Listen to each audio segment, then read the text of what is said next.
고인 이슈방 시간이 돌아왔습니다. 최근에 그 인천 연수구에서 일어난 중학생 추락사 사건을 다들 아실 겁니다. 인천에서 한 중학생이 15층 아파트 옥상에서 또래 학생 4명에게 집단 폭행을 당하다 뛰어내려 숨졌습니다.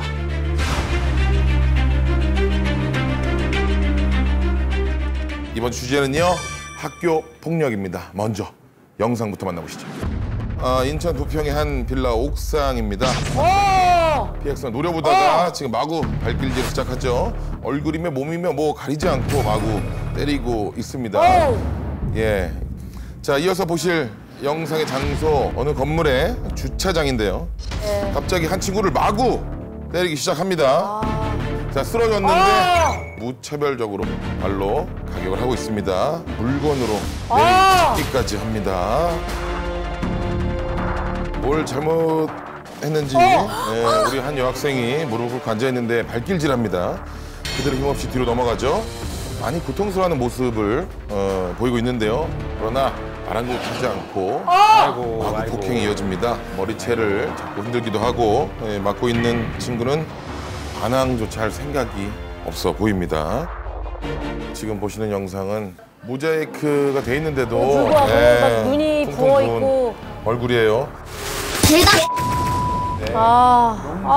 몇 번 물었냐? 지금 보신 영상이 저희 편집본이고요. 엄청나게 깁니다. 그거는 그리고 뭐?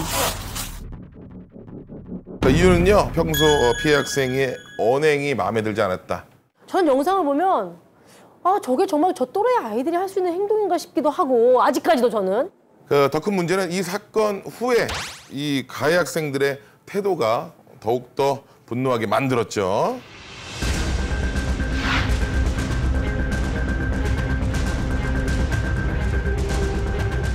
분명한 거는 사실은 이러한 학교 폭력이 점차 늘고 있는 건 확실한 거 아닙니까? 확실합니다. 이게 교육부에서 조사를 한 것 같은데요.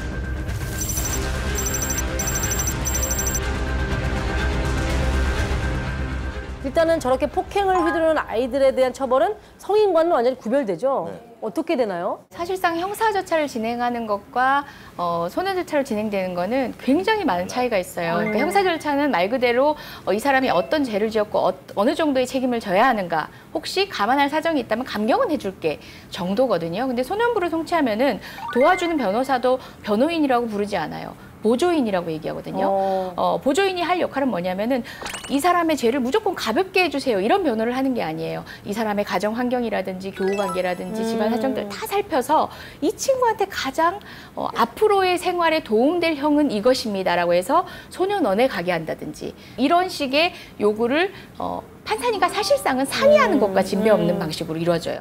형법상으로는 만 14세가 되지 아니한 그 어린이나 청소년의 경우에는 그 범죄 행위를 했더라도 그 범죄 행위에 대해서 책임을 질 능력이 없다고 보아서 형사 미성년자로 분류를 하고 뭐 범죄를 저질렀다고 해도 처벌을 하지 않습니다. 그래서 이제 그걸 많이 악용하고 있죠. 그래서 요즘 애들 사이에서 보면 야 어차피 나 처벌 안 받아, 이런 거를 문자로 주고받은 것들이 많이 보인단 말이에요. 그러니까 애들이 이게 자기가 어떻게 하더라도 나는 처벌이 안 받았기 때문에, 그렇기 때문에 오히려 더 잔혹하게 지금 점점 돼가고 있는 것 같아요. 그래서 일부에서는 소년법도 개정되어야 된다, 뭐 이런 목소리도 연령을 좀 낮춰야 되는 게 아니냐는 얘기가 많이 있어요.